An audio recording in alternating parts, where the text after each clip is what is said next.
A new gene structure is spreading throughout the world, pushing humans down the food chain, and new Kimyo creatures are taking their place.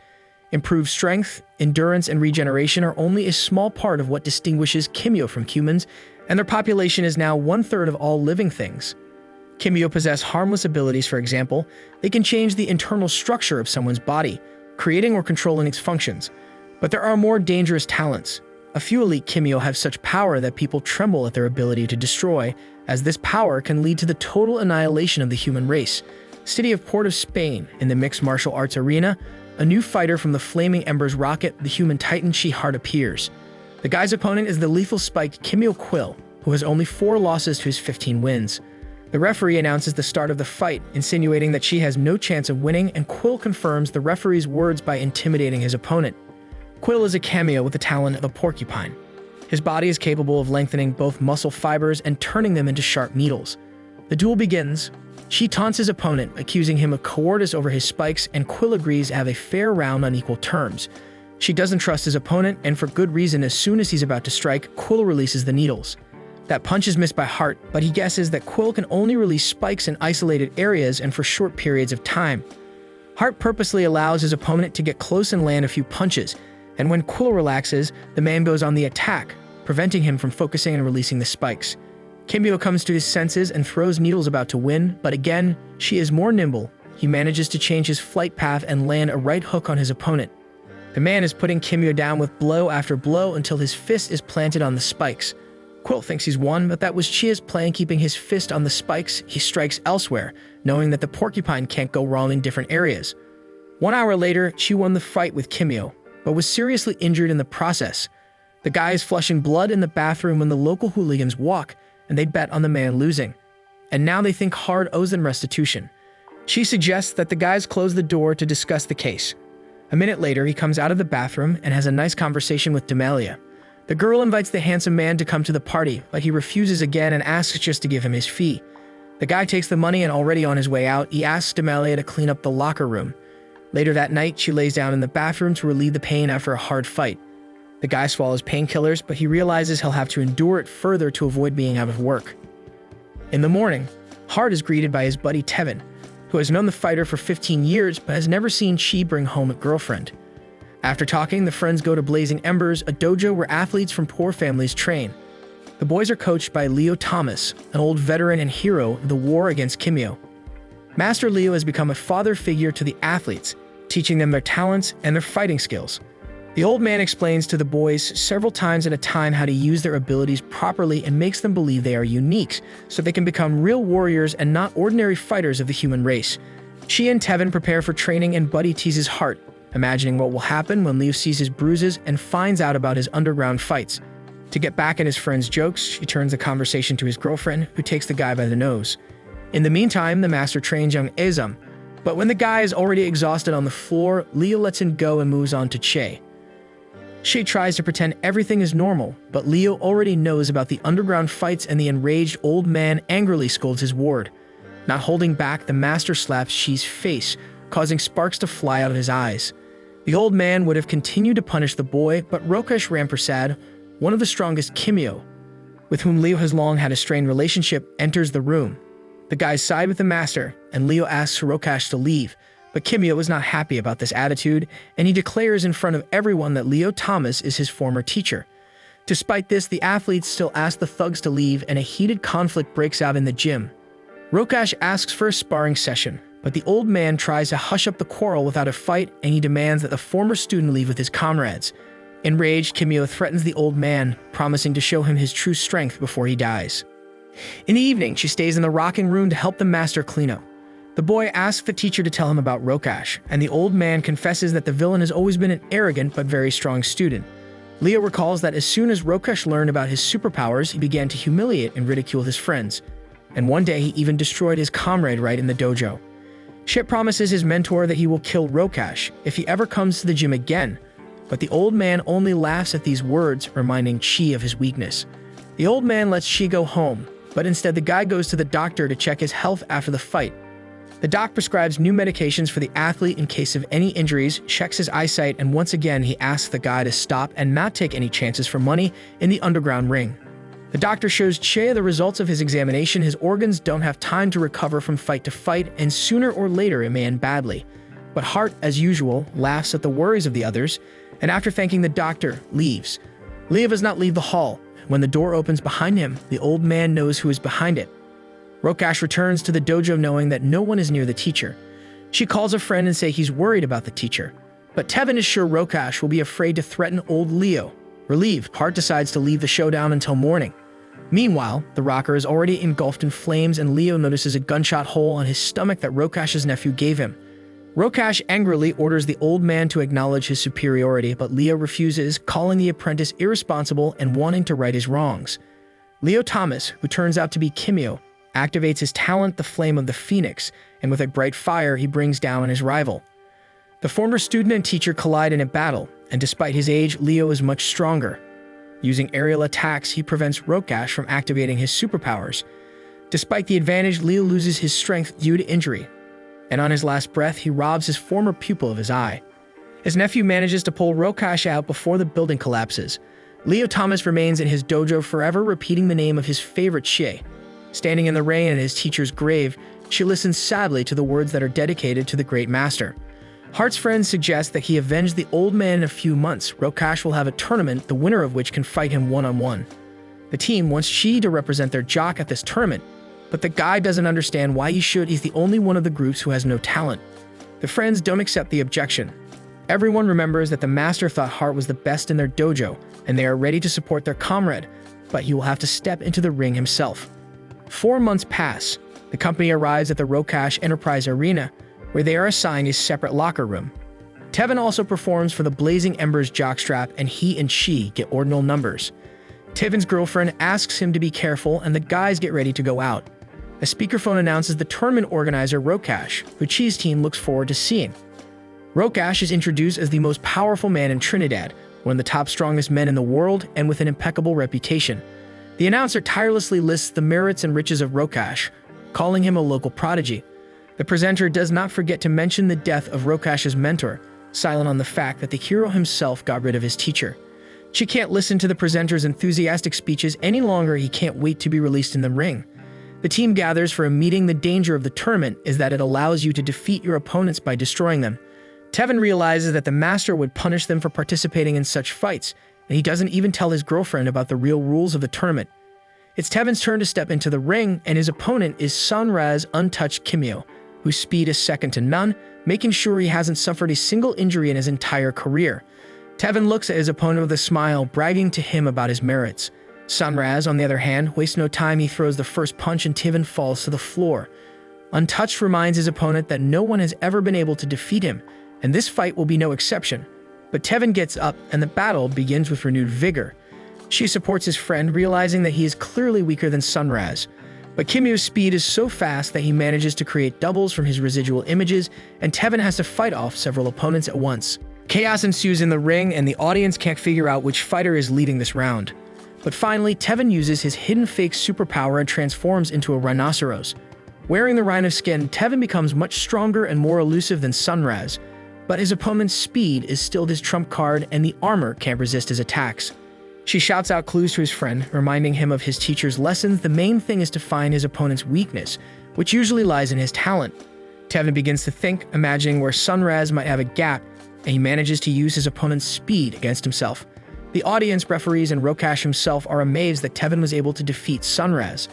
The super-fast fighter flies off to the net and loses consciousness, after which the medics carry him out of the ER on a stretcher, and Tevin is greeted like a true hero. Only Tevin is not greeted by Chi. He's gone off to prepare for the fight, and his friends are worried that he won't be able to hold his own when he faces Rokash. The referee announces Hart's fight with Nanaku, paying attention to the fact that Chi is an ordinary man without superpowers. The mutant opponent is unhappy about being paired with an ordinary boy, since he himself boasts something special. Watching what is happening from the rostrum, Rokash thinks that Chi's face is familiar to him, but the fight turns out to be so exciting that the organizer leaves it for later. Hart does a great job of fending off his opponent's blows, but Nanaku hasn't activated his talents yet, and no one knows what to expect from him. Nanaku takes his time activating his superpowers, enjoying Chi's fury. For a long time, the rivals remain equal, but the mutant is certain that very soon the human offspring will die, as will all of his other opponents. Any attempts by Chi to fight back, Nanako ridicules, calling them attempts to escape, but the audience believes that the opponents are absolutely equal. Only Coach Nanako knows that this is an illusion, and once the mutant has had enough, he will show his true face. Nanako uses his trademark takedown, and Chi's friends watch in horror as he bleeds to death, and only Nanako's trainer realizes that first blood is just the beginning of all the fun. Heart notices a serious wound on himself, but he's not about to give up. He goes on the attack again. But again, Nanako proves stronger and rolls him back against the bars. The mutant enjoys the trail of blood on the floor, choosing the execution she deserves. The audience cheers in anticipation of what's to come next. The friends begin to get seriously worried, and Tevin gives his friend the same advice he recently received from him. Tension rises, and a tense Nanako lets out a growl that amazes even the referee. The more Che loses blood, the more Nanako gains momentum, awakening his instincts. Heart's friends try to somehow stop the fight, but it proves impossible. Nanako lets out a loud growl again, announcing that he is ready to activate his superpower to become a true hunter. Shouts of approval erupt in the hall, and only Chi's team realizes that the guy is about to end. Heart looks up at his opponent and notices the satisfied gaze of Rokash, who is watching with interest. The guys guess what the catch is. Nanako was getting stronger from the sight of blood, and he was led into the ring stained with blood from other fights, and Chi had no chance of finding a blind spot as his opponent mutated before the match even started. Despite this, Chi doesn't give up and tries to defeat the mutant, but Nanako only smirks at this with his snide smile. The smell of blood is getting stronger and stronger, enraging the monster, leaving Heart no chance. Gathering the last of his strength, she throws himself at Nanako, and they end up on the floor. A few minutes later, the man rises, leaving Kimyo lying on the ground, but the joy was short-lived. The mutant grabs Chi and tries to cut him in half. In front of an astonished audience, slumped friends, and a satisfied organizer, Chi's strength is leaving his body. He can no longer resist, and Nanako announces to the audience that he is about to destroy the guy. Tossing him to the edge of the ring, the mutant heads over to Chi, the words of the old master resurfacing in his mind. Tevin asks him to stop the fight, but everyone just laughs at Chi's weakness and demands an epic finale. A disappointed Rokash doesn't even look toward the ring anymore. Looking at the mutant's mouth, Chi accepts his end. But suddenly Mr. Liu's fiery face appears in front of the guy, giving him new strength. The whole room sees the ring fill with yellow flames, and the barrier wall begins to heat up. Chi's friends try to contain the barrier to keep the flames from escaping. Louise Hemlock creates an ash wall and stops the flames. Azum saves a spectator, and Tevin carries his girlfriend away. Once at a safe distance, everyone realizes that Chi has awakened a talent just like Master Leo. The flames keep circling the ring, and Nanako accuses Chi of cheating. The guy registered as an ordinary man but turns out to be a top-level Kimyo. The mutant threatens Heart, but the rebellious guy in the flames is no longer afraid of the shark's head. He feels his body, which no longer feels pain, and for a second, Chi even doubts that he is alive. After examining himself, Kimyo realizes that he has been reborn. Nanako continues to be angry, and with renewed vigor, he swoops down on Chi. One of Chi's friends missed all the excitement while he was running for pizza, but the guy immediately drops the food when he sees what his friend looks like now. Coach Nanako yells for the mutant to run out of the ring. Rokash is also asked to stop the fight, but the organizer decides to wait, recognizing his teacher's flaming tongues. Tevin asks his friend to stop and not destroy the shark, lest he become like his enemies. But can Che Heart do it? Having mastered the power of the Phoenix Flame, Che cannot stop, and he is about to wipe Nanako off the face of the earth. Looking into the enemy's face, the new Kimyo vaporizes the mutant. Chi's team is upset that the guy crossed the line. No one knows yet that because of this, the dojo's best student will become humanity's greatest enemy. But about that later. In the meantime, the flames slowly fade on Heart's body, and he comes to his senses. Tevin runs towards his friend, and Chi confesses to him that he can't feel his body. Tevin berates his buddy for destroying his opponent, but there is no way Chi can explain it. The guys look at the stand organizer, who by this point has managed to escape, believing that the next victim of the Vigilant may be him. The referee asks everyone to keep calm, but Rokash shows up behind Chi's back, having guessed that the new cameo is Leo Thomas' apprentice. He's furious and causes a scandal, not understanding how the master could pass the talent on to the man. Rokash understands why he knew the boys' faces, and he laughs at them, calling them Leo's little wolves. He is both angry and amused that the master's successor is an unsightly loser athlete Che. The organizer says aloud that old Leo's death is his doing. The audience and journalists hear this, and the boys hope that Rokash will not suffer the punishment he deserves. The richest Kimyo doesn't care that he's exposed, but he doesn't realize that all of his words ended up on live tape. No sooner does the organizer realize this than the cops break into the club. Rokash is about to get rid of the cops, but the acolytes remind him that the filming is still in progress. Despite this, the businessman is not about to give up, and his friend has to cover him with his body. After shouting a few scathing words at Shea, Rokash disappears while his comrade in arms detains the policeman. Hart calmly lets his enemy go, wishing he had fallen into the hands of the cops before Master Leo's team finds him. She speaks from the huge screen, warning Rokash that he will not forgive him for the death of his elder mentor. Hart repeats several times that they will pursue the killer until one of them is gone. 4 months later, all the while, Rokash is hiding from the authorities, blazing with hatred for Chie for forcing him to reveal the truth. Fears grow among the human races, no one feels safe around Kimyo anymore, and a ban on the use of talents comes into effect. In addition, crime is increasing among the Vigilante, and the mutants feel threatened by the humans. They are disadvantaged in public places and are not hired. The Chancellor issues a statement saying that he does not know what awaits Kimyo next. A mutant girl shows up in town trying to find Shie. Many years ago, the Kimyo and the humans were already at war. The Kimyo's numbers had grown many times over, and they wanted to seize power and destroy the human race. All nations of the human race were forced to unite against a common enemy and defend their lands. The army of villains was led by one man, Cain, the first on the list of the strongest and most talented Kimyo with a divine level. Because of Cain's influence, the war lasted 124 years. When the war ended, the peaceful Kimyo and the humans developed a means of incarcerating such powerful mutants, but despite a reliable way to keep themselves safe, the humans destroyed Cain. Trinidad, 1942, a group of young volunteers arrive at the military headquarters of the National Army and are greeted by Colonel Catherine Forbes.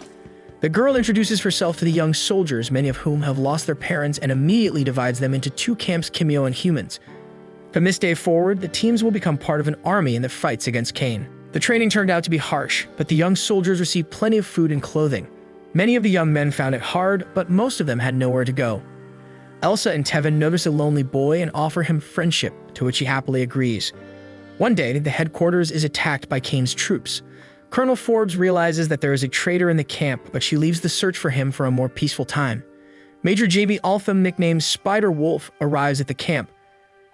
Forbes reports to him that she is evacuating with the children, but Altham asks her to wait while headquarters conducts an airstrike on the enemy. Major Spider Wolf meets Cain's army calmly standing on the slide. The evil Kimyo demand that the guy tells them where the little warriors are hiding. But by activating his superpower, Janie spreads a web of death and gets rid of the invaders. Elsa and her brother and buddy are hiding in one of the hulks the whole time, but the company decides to move on, so they don't fall into the hands of the mutants. But the trio was found, and the boy had to run away with his friends.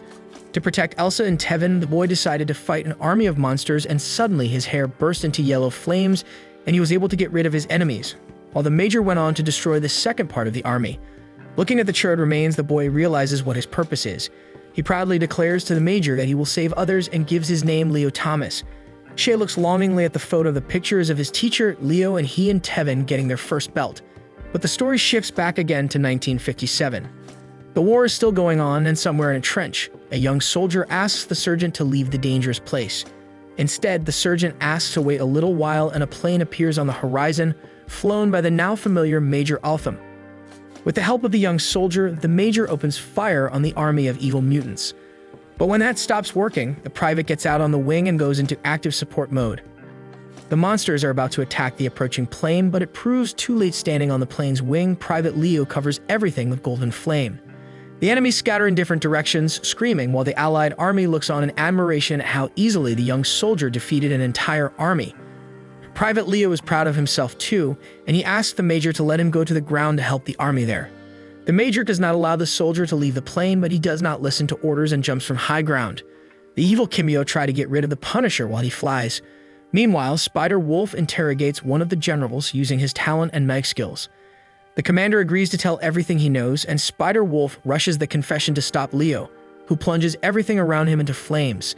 A few hours later, the colonel summons the Major and rewards him for his heroic exploits and for the young private services. The commanders discuss the gifted boy, and the Major admits that if Leo is not brought up properly, he could be a danger to everyone. From talking about Leo, the colonel moves on to military news. Another Cain base has been discovered, and someone has to destroy all the planes stored there. Major Spider Wolf and his ward Private Leo are sent on this mission. Leo asks the Major for his own plane, knowing that his merits have impressed him. But the Wolf Spider puts the youngster in his place and orders him to get ready for the mission. Elsa congratulates her friend on his first grade. The The girl has also matured, and now the couple's banter turns into mutual flirting. Kane's air base, the Major describes the private's mission, explaining that they must avoid casualties as much as possible. Their goal is only to destroy the planes. Leo fails to hold back and gets rid of the guards with fire. But the Major doesn't scold the underling because they find the wagons with the missing men. The guy is even more proud of himself. Not everyone can carry out the first mission with such a result, but the chief asks the private to cool down and continue doing his job. The Major orders Leo to prepare for the release of the hostages, but suddenly Spider-Wolf makes a surprised cry, staring somewhere in the distance. The Major notices Kane himself, whom they have not been able to find for many years. Leo reports everything to the Colonel, and the whole army must come to help. But the Major refuses to wait. If they miss Kane, there will be not second chance. The boy gladly accepts the Major's offer to do everything with his own hands, even if it will cost them their lives. The wolf spider destroys Kane's guards, and Leo launches a fire shield, preventing the outlaw from activating his talent, the psychic. Kane is sure he is being attacked by an army, but only two brave warriors appear before him, ready to fight to the end. Next to Kane appears the demonic Kimyo, who is surprised by such a small squad. The demon tries to attack the pair, but the Major gives the order to dodge in time, and all of Kane's attempts to launch a psyche prove futile. Leo notices that something is happening to the ground. It seems to separate under Kane's feet and tries to destroy the guy. But the Major orders the private to move again, and he almost manages to escape the trap. Suddenly, the ground grabs Leo's leg, and he is trapped. The blocks drag the guy under them. The Major tries to save his subordinate, ignoring the giant snake Kane. He breaks the earth prison and frees Leo. Once free, Leo rushes to Kane, but the Major warns him that the snake Thanatos has such power that only 3 equal forces can defeat it, and it can never be done alone. So now the private has only one mission to survive. The guy launches a stream of fire, and Thanatos rushes at him. The Major yells to the soldier that he can't let the snake bite him. Once it does, it will activate its talent and consume his soul. Kane enters the conversation. He threatens the soldiers despite his sewn-up mouth. But Spider-Wolf and Leo only laugh at his threats. The Colonel gathers the army to the airbase, ordering them to take all the weapons they have in stock. A subordinate reports to the Colonel that Kane's men are already loading cargo planes. But Forbes is confident that the Major and Leo can handle it and apprehend the outlaw before they arrive. That's what the brave soldiers do, but success isn't always on their side. Kane gains strength and throws off his attackers. The Major orders Leo to hold on, for there's not much left before the army arrives. Falling to the ground, Leo notices another cage of civilians, which means he won't be able to fully activate his power. But that doesn't stop the Major. He declares to Kane that they don't care about this threat, and the wolf spider launches its whips, enveloping the villain and his comrades in them. Leo, meanwhile, activates the ability as well. And in an effort to avoid hitting the civilians, he launches a beam at Kane. The private challenges Kane to a fight, but a giant snake is released along with the villain. The Major orders the guy to retreat, realizing it won't work, and the monster tries to draw out their Leo's soul. The wolf spider throws back his subordinate, but Kane does not rest. He is going to destroy the hostages and blame it all on the unruly military. The soldier prepares to die, thinking in his last moments about Elsa, but not for the first time. The Major does not let the guy die. Spreading his net, he saves him again and covers the cage with the civilians with his body. Leo's first mentor, Spider-Wolf Major, dies. The Colonel leads the army to Kane's base, hoping to save his men.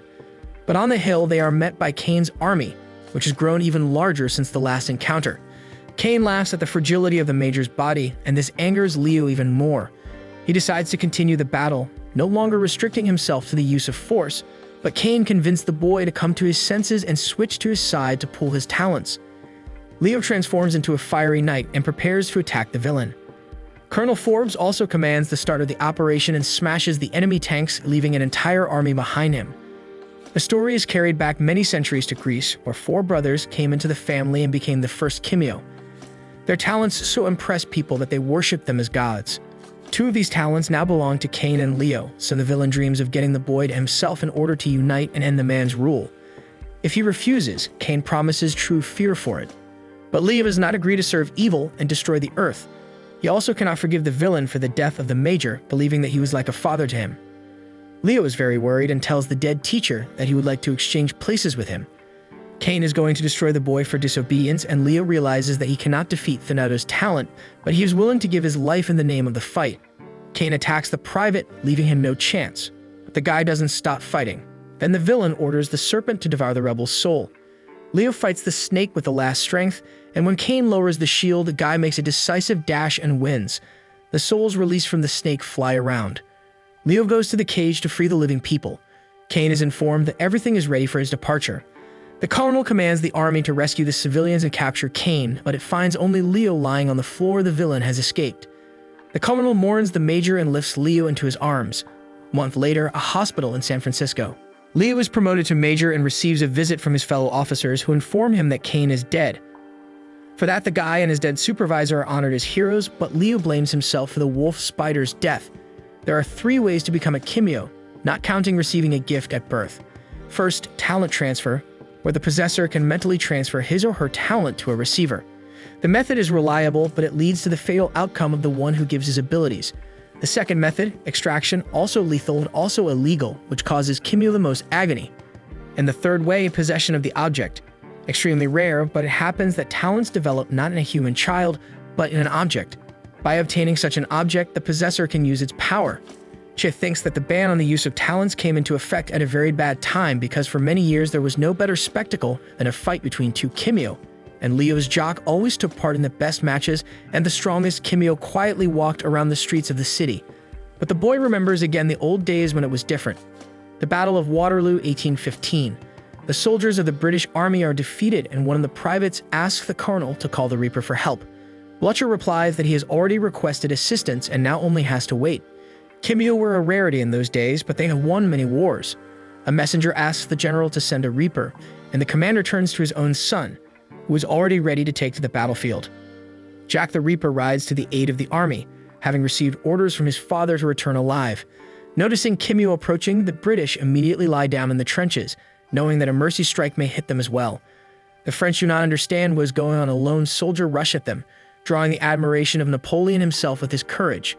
None of them realizes that the young warrior has otherworldly powers, and the Reaper dismounts from his horse and draws his deadly side. It takes Jackman more than 5 minutes to finish off Napoleon's army, swinging the side left and right. All the while, the English soldiers are afraid to open their eyes, lest they become accidental victims. The French look on in horror at what's happening, trying to shoot back at the mutant. But noticing anyone with a weapon in his hands, Jack immediately draws his scythe over him. Now the names of the heroes who snatched victory from Napoleon are forgotten, even though England won only thanks to 3 Kimyo. And now, when the world seems to have grown to the point where all live in peace, when the Kimyo have found their places among men, and when Kimyo have been born into all families, segregation has disappeared.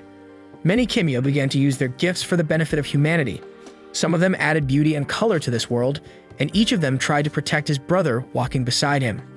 She visits the doctor, who looks in amazement at the boy's tests. All his injuries have disappeared somewhere.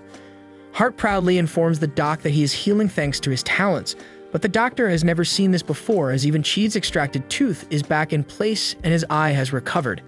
The doctor asks Chi to remain careful his wounds are healing, but the scars remain, which means he is still vulnerable. He wants to keep an eye on the converted him and asks him to give up excessive activity for a couple of months, to which Chi readily agrees. But only a week passes. A group of Kimyo bandits arrives at a suburban overpass, intent on trashing the neighborhood and punishing all members of humanity. The cops surround the bandits, but bullets fly off the mutants of steel and stone, and they pelt the cops with parked cars. Kimyo show up to help the cops. They quietly approach the bandits as they heatedly discuss their plans and continue to waste government vehicles. One of the mutants notices that his accomplice is not responding, and turning around he sees that they have been attacked. Streams of yellow flame are flying around. Chi and Tevin shake hands contentedly, but the bandits are going to fight. They merge into one to defeat the strongest Kimyo. Now a huge stone and iron golem is standing in front of the guys, but they're going to take it out quickly so they can finally have their lunch. The head cop realizes what's about to happen. He orders his subordinates to clear the area and stay out of the way of the heroes. She launches fire streams and Tevin transforms into a rhinoceros, and together the friends attack the giant mutant.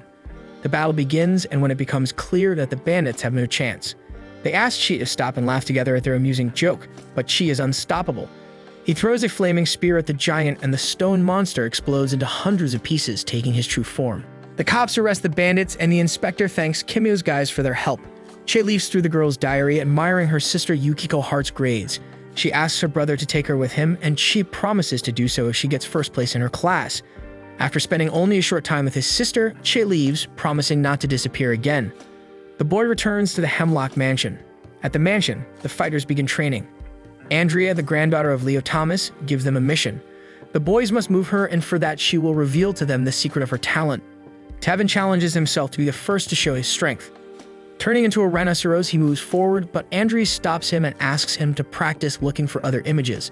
Tevin tells of two other skins. He has the lion and the blacksmith, but they both carry more danger than benefit, so he only uses the rhino armor.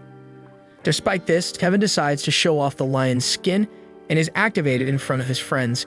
Kimyo looks very handsome and strong, impressing even Andrea. True, the performance ends with Tevin ruining the air and assuming his usual appearance. Next, Andrea summons Che. In front of the guy are stone dummies that he has to work with fire. Kimyo trains his spear-throwing, compress, and long-range attacks, and Andrea reiterates to him that these are now his permanent weapons, which only remain to be improved. The girl is pleased to note that Chi is learning and progressing quickly, and to impress her even more, Chi spectacularly throws his javelin at the target, hitting it in the very center. After Heart Azam, a nunchuck-wielding guy takes the floor. In 30 seconds, he's wrecking dummies, but Andrea thinks he's adding too much extra to his talent. Louise enters the field feeling like a winner, but Andrea laughs at him, as well as the other fighters, and the friends hope that at least he can put the girl in her place. Louise activates his talent and surrounds the set with an ash vortex. From the ashes, the guy manages to create a giant hydra that rises above the ground, and he asks Andrea to wipe the cocky grin off her face. The girl admits that some have managed to impress her a bit, but Ammon has yet to perform, and Andrea suggests that the guy outdo everyone else with his talent. She advises her friend to step back, knowing that Ammon's talent is not so harmless. The boy knows how to create wands and use them to take on an animal form. The danger is that Anton can't always control himself in animal form, and it becomes difficult to tame him. The guy transforms into a giant Kong, and this of course impresses Andrea, but she refuses to open the bag and name her talent, becoming the new teacher of the group. The girl is going to make them stronger than now, so they can handle Rokash. For the first time in a long time, the fighters feel worthless. This night, Kagaya is watching the mansion from afar. The girl reports to someone about the power demonstration Andrea gave, but the master asks the girl not to hurry, their time will come. But for now, let the new teacher take care of the boys. Several mutants attack the garbage dump again and find Rokash there. The villain is even happy to be discovered, and after months of confinement, he can let his animal nature loose. Rokash worries about who sent the mutants after him, and he reminds them of his talents. Standing on high ground, a pair of men watch as the mercenaries surround Rokash. Kagaya thinks the master should have sent more titans after the villain, but the master explains that he doesn't want the mercenaries to win his goal, to test the mutants' strength by arranging for them to fight the strongest Kimyo. The titans attack Rokash, and Eva is the first to attack. But the villain cuts off her wing on the fly, calling the girl a giant pigeon. Enraged, Rokash smashes his rivals, demanding that they not come to his house uninvited. Eva begs the villain for mercy, but mercy is not his strong suit, and he follows through. Her comrade is going to avenge Eva, but Rokash is not afraid of it. In spite of the fact that the mutant forces the magnetic attraction, he escapes from the dangerous field and dodges bullets, shattering the Titan's iron body into several pieces with an Anu-Enk impulse. Rokash's minions come to his aid, but the villain doesn't need it. He's doing just fine on his own. Another Titan remains alive who realizes that he cannot overpower Rokash. The villain gives the guy a chance to live longer and offers to tell him how they found his hideout. The Titan takes advantage of the pause and attacks, dreaming of becoming the one who destroyed the great Rokash. Clouds of black smoke rise over the battlefield. Kagaya and Rampersad watch as their last Titan falls, but the master orders Kagaya to continue his trials. Rokash and his team get rid of all the raiders, but they continue to worry about how they knew about the hiding place. But the friends are also worried about the origin of the Titans. All their parts suggest that unknown technology was used to create them. Cass tells Rokash that someone very rich has sent hunters to him, and now the villain is threatened by technology the world didn't know about before. This news flatters Rokash because the stakes are high for him, but now he will have to look for a new hideout. Later, at the Hemlock Mansion, the company listens to a news release that reports an attack on the country and government buildings. It is reported that the attackers were neither human nor Kimyo. They had cybernetic enhancements. Details are not yet available, only that it was the worst attack in history. Andrea can't hold back her tears. The guys can't hold back their emotions either, but no one can figure out what the attackers wanted. After thinking about it, Andrea says they have to step in and help. The fighters agree, but they are going to work in secrecy, as the ban on Kimyo's abilities has not yet been lifted. The master orders the boys to contact the inspector and find out what kind of help they can provide, but everyone is a little scared that the inspector might arrest them right on the spot. Azam checks the police reports and confirms that cyber enhancements are everywhere. The criminals are popularly called Cyber Kimyo, but Chi isn't interested in what the villains are called. He's going to end them, whoever they are. The next day at the Republican Bank, the old guard comes in for his shift, and the day begins as usual. But a minute later, there is an explosion in the hall. A terrifying creature emerges from a cloud of dust. Buton and the customer is about to fight it off. The monster recognizes Kimyo as the customer and the women prepare to fight, but the cyborg strikes the girl before she can activate her powers. The girl, Kimyo Farah Ri, lets go of her sharp spears, gathering her last strength and asking her buddy to hold out until the police arrive. The women compete with each other using their super skills, but the cyborg is nimbler and stronger. When the cops arrive at the bank, there are only a few bodies in ruins. The inspector learns that there are several Kimyo among the dead, but the monster has not touched the vault door because Farah Ri left no chance for the monster to get in, giving her life for it. Upon learning that Farah Ri is dead, the inspector falls into despair, not understanding why the girl took the risk. But he worries more about who the monster that was able to handle Kimyo S-rank. She and his friends come to the inspector and offer to help. The cop is happy to see the familiar company, and he takes them inside to show them what the cyborg left behind. The cop tells the company about the death of Farah Ri and shows the wall with dozens of sharp spikes embedded in it that chain the monster.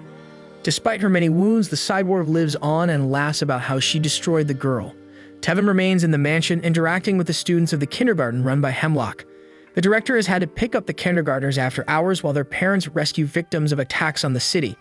Despite her pain, the cyborg refuses to make a deal and tell her who created her. She admits that her gift is foresight, so she is not afraid of attacks, knowing in advance the movements of each opponent. She orders the cyborg to talk, but she laughs and tells him that she knows the date and place of his death. The cyborg laughs at the company, thinking it foolish to waste his talents on helping people. The gift of foresight activates on its own, and the criminal does not understand where she is or why she sees this future. The last person the mutant met her gaze with was Che, and he most likely sees the prophecy for him. The monster notices a man standing in the burning ruins. She turns to him, but the guy does not respond, occasionally only glancing at the girl with a sideways glance. At that moment, she realizes it's a vision of the guy destroying the whole world. The cops in Che's company don't understand what's wrong with the cyborg. She's screaming, her eyes are filled with fear. Anton releases the Kong, which can clear up the situation. The monkey is not happy to be disturbed, but he's flattered that humans can't cope without his help. Kong says that the monster girl has 3 talents, 2 of which were forcibly given to her. This means that somewhere there are 2 dead Kimyo who had their abilities taken away. The inspector realizes that the other cyborgs may also be multi-talented, and this could be very dangerous. A civilian is walking down the street and her daughter accidentally releases a balloon. Someone's hand prevents it from flying away. Leaning over the girl, Master Kagaya returns the balloon to her, much to her consternation. Kagaya arrives at Hemlock's mansion and introduces his huge cyborg to him. Hemlock tries to protect the children of his compound, but the giant cyborg steps forward. The villain enters the group with his destruction machine. He says hello to the children nicely, but Tevin realizes that everyone is in danger, and he sends his charges to the back room. Before Kimyo can turn around, the cyborg fires missiles at him. The guy puts on his lion's skin and stops the explosion. Andrea rejoices at her buddy's victory and orders Azam to prepare to attack from the other side. But before he does, the guy has to run to her room for a valuable red bag. Kagaya demands that the fight begins. The cyborg giant Grimdora throws off his robe and reveals his iron body. The defenders take turns trying to attack the big man, and he is even frightened by how strong Andrea turns out to be. The cops continue to search the lair of the cyborgs, or as they call themselves, the Titans. The data shows that the attacks occur at the same interval, 7 minutes apart, and they all occur so far apart that the cops have to stretch their forces. The first witness statements from the bank come in. They all say that it wasn't a robbery. The cyborg showed up specifically for Kimyo Farah Ri. Besides, the bank was empty and there was nothing to rob. In the courtyard of the mansion, the fight continues against the giant, who takes a big beating from Andrea and her students. The girl proves to be stronger than the cyborg, but he does not give up, so the battle is long and hard. Andrea reminds Azam of her bag, which she could really use right now, and the guy hurries into the house to get it. The inspector doesn't understand why anyone would want to destroy the Farah Ri and risk their lives for S-rank, as the sergeant reports to the inspector that one of the groups managed to make contact. Another multi-talented cyborg destroyed a high-ranking Kimyo. Upon hearing this, she realizes that this was the plan to split everyone up and destroy the defenders in small groups. The inspector doesn't understand what she is talking about. Azam enters the master's room and finds the bag, but it proves so heavy that it pierces the floor. Andrea is angry that the guy is slow, but he has no idea how he can lift that weight. The cyborg turns on his weapon and fires missiles. Tevin, in the form of a lion, closes in on the group of pupils and manages to repel the attack. Tevin grows weak, but Andrea asks him to hold out a little longer while she fights the cyborg. Unable to cope with the girl, Grimdora lets out a grim scream and unleashes a laser beam from his mouth that shatters the ground. Andrea falls to earth, but the thought of children gives her strength, and she rises to fight back the giant and hold on a little longer. An exhausted Azum pulls out a red bag and, gathering his last superpowers, he throws it under Andrea's feet. The monster doesn't understand why the master is excited about the bag, to which Andrea tells Grimdora that he will now become her prey. Kaguya recognizes the bag as her sand realizes things are bad. Andrea unties the rope and a cry of grim horror erupts from the giant's mouth. Even her friends are surprised that Andrea is in the top of the strongest. The girl never mentions it for nothing, but now she has to reveal the truth. After breaking the seal, she opens Pandora's chest, and even Kaguya is happy that he got to see it with his own eyes. Andrea summons a saber from the box and reveals her talent. She is skilled with any kind of weapon and instantly masters any technique. Some of the items in her weapons have separate talents, which makes Andrea even stronger. The girl prepares for a real fight. She once again offers Grimdora to calm down and surrender, but being refused, Andrea attacks. Grimdora resists aiming missiles at the girl, but she easily shatters them too. This turns the wizard on even more, and she rips the cyborg apart and thrusts her saber right into his heart. The cyborg doesn't fall. Enraged, she promises revenge, and Andrea has to summon her next weapon, the Elliot. With a small blade, she continues the battle by cutting off the cyborg's tentacles and making incisions where he still has living flesh. Remembering Leo's grandfather, Andrea deals with the cyborg, who dishonors Kimyo's name. She summons weapons again and again, until she holds the Azure Axe and uses it to finish the villain off.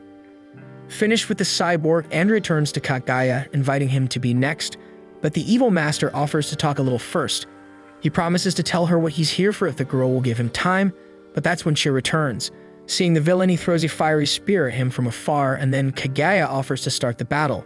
Tivin asks his parents to pick up their pupils and take them away from the mansion.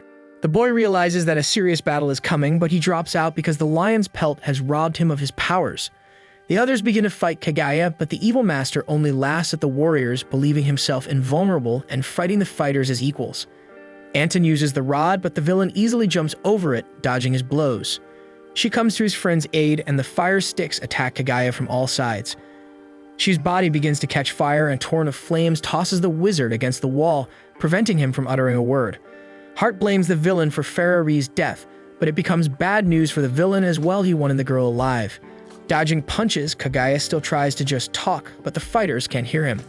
Then the villain uses instantaneous movement, and the friends realize that Kaguya knows how to teleport. Climbing to the roof, Kaguya asks them to calm down and to listen to him. The friends are joined by Azum and Tevin. Altogether, the fighters realize that before them is no ordinary enemy, but one who has learned to receive multi-talent and has organized attacks on the country. Andrea returns to her friends and doesn't let Kaguya catch her breath. She announces to her friends that Kaguya is the most dangerous criminal of rank 102 missing. The company demands a confession from Kaguya why he destroyed peaceful people in Kimyo. But the villain was just waiting for that. He is ready to tell his rivals everything if they keep quiet. In order to do so, he has to cast his sonic wave on everyone and assume a different image. She recalls the villain a long time ago. His black power grew so strong that he was made illegal and imprisoned on the island from which the villain escaped. All of his masks are tied to his emotions, and the one he wears now speaks of an anger that no one can handle. Kaguya once again asks to hear him out. He admits that the Titans are indeed his creation, which he created to achieve the goal of unleashing a nuclear war against humanity. In the villain's opinion, humans stand on top of this world only because of their intelligence, but all power has always been with them. When Kimyo appeared on Earth, they had a chance to take power into their own hands, but they contaminated their blood by mixing with humans, and with each generation they became weaker, and this allowed humans to enslave them. Now the villain is going to cleanse the planet of the human race in dirty blood, leaving only the strongest level Kimyo.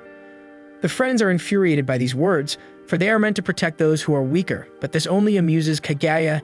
He and his master are already close to their goal, and he is ready to destroy anyone who tries to spoil his plan. Ferrari was one of those who refused to defect to the evil side, and the others will be the same as her. The 6 friends are also on the list of those to destroy, but she warns the villain that they will always stand in his way. Kaguya tells Shi that people have sentenced Master Leo to prison for his talent, and the guys shouldn't serve that species. Seeing his friend's hesitation, Andrea asks him not to let the villain sow doubt. The villain orders the girl to shut up, warning that he only didn't destroy them because the wizard has big plans for the company. Andrea doesn't understand how they can defeat Kaguya, but he has no intention of continuing the fight tonight. After regaining his usual appearance, the villain says goodbye and disappears, promising to meet later. The friends gather to discuss what they have heard. They don't know whether to believe Kagaya's words, and Tevin thinks the villain had no reason to lie, especially since there is nothing they can do about it. Finally, everyone notices Hemlock's body. That same night, at the Houses of Parliament, the minister convenes an emergency meeting to decide what to do about the situation. The ministers discuss that banning Kimyo's talents now will only do them harm. The new enemy is far more dangerous, and they cannot cope without the mutant's abilities. Opinions are divided. Some believe that they should not seek help from Kimyo, but Chief Chancellor Abel enters the room and finds a solution. 2 days after what happened, hundreds of people gather at the mansion to say goodbye to Hemlock. His ex-wife arrives for the memorial service with her son, Elan Jr. Hemlock's students say kind words to him, remembering all he did for them. Louise, the dead man's nephew, is declared the head of the family. The boy declares that he will never stop fighting. He approaches Elan and says that he will be the next one to take over. Louise then asks his fiery friend to light the torch, and throwing off his robe, he sends his uncle into his final journey according to family tradition. The ashes fly in different directions, and Louise disperses them around him. Gaining new power, all gather to learn the secret of the Hemlock's power, which consists of the ashes of all the men of the family. It all began with the story of the first humans. At the very beginning of the Kimyo race stands 4 brothers, and each of them had great power: sun, ocean, storm, and life after death, which belonged to the oldest and strongest brother. But in spite of the power, the older brother continued to obey the instructions of the younger, and these 4 powers were to live forever as long as he continued to obey, or until the older brother died at the hands of the younger. Greece, Athens. Several years after their separation, the younger brothers come together. Ilios Adamos, brother of the sun, arrives in the form of a fiery bird. He informs Katagita, the storm brother, that the older brother has taken over the port and is preparing for war. Ilios does not like the fact that Katagita is distracted by his subjects and disperses them to their homes, arguing with his brother over this, for Katagita cares for every citizen of the city, without considering himself a ruler at the same time. A third brother, Okeanos, joins the conversation, and there is also a skirmish between him and Ilios. But the peace-loving Katagita calms his relatives and suggests they talk about important things. For today, they must destroy their brother, who is about to come to Greece with a war. Katagita continues to worry about the men, not knowing where to get them out of the city, which will soon be engulfed in flames. But his brothers persuade him not to think about that and to concentrate better on who will fight at their side. At this moment, a detachment of Achilles appears behind them. He expresses his willingness to fight the army of his elder brother, who has found a way to bring dead soldiers back to life. Ilios thanks Achilles for his help and orders him to build a squad. There are even girls in the hero's squad who feel uncomfortable in their military armor. Achilles gathers the army, and a fiery bird, Ilios, descends before him. He announces to the soldiers that they are facing an uphill battle against a cruel and deranged older brother, who hunts for the souls of warriors to feed his power. His entire army consists of the undead, so the soldiers need to be especially careful. The brothers fly out to meet Thanatos and see him as part of an army of dead men. The brothers cry out to Thanatos, urging him to stop the end of this madness, but he sneers at his relatives, believing that they are mismanaging their abilities, which could have already laid the whole world at their feet. The 3 brothers do not agree to stand idly by and watch Thanatos' feet on human souls, so a battle ensues between the brothers. Each of the Great Ones uses their power to stop the villain, but despite their greatness, he knows the tricks of his relatives and has no trouble fighting back. The villain supports his army of dead men who find their kin in the crowd and dispose of them without regret. Okeanos raises a storm, and Ilios covers everything around him with fire, but Thanatos' power does not diminish. Finally, the 3 brothers manage to capture the villain and plunge a spear into him. In the last moment, Thanatos' eyes flash back to memories from their childhood, where they were friends and nothing seemed to be able to quarrel with them. The gym at the Hemlock's mansion, Kimyo, continues their workouts. The conversation turns to Andrea Thomas's scar, and the girl agrees to tell the story of its appearance. 5 years ago, the girl was invited to headquarters, where she was given the rank of one of the strongest Kimyo. Immediately thereafter, the girl was spotted by Chairman Ross, surrounded by bodyguards. He expressed his admiration for her talents and those of her grandfather, after which Ross began talking about magical objects that can develop her talent, like a garden hose that can produce water on its own. Ross shows Andrea a picture of the blade of the 5 Tenkagoken celestial swords.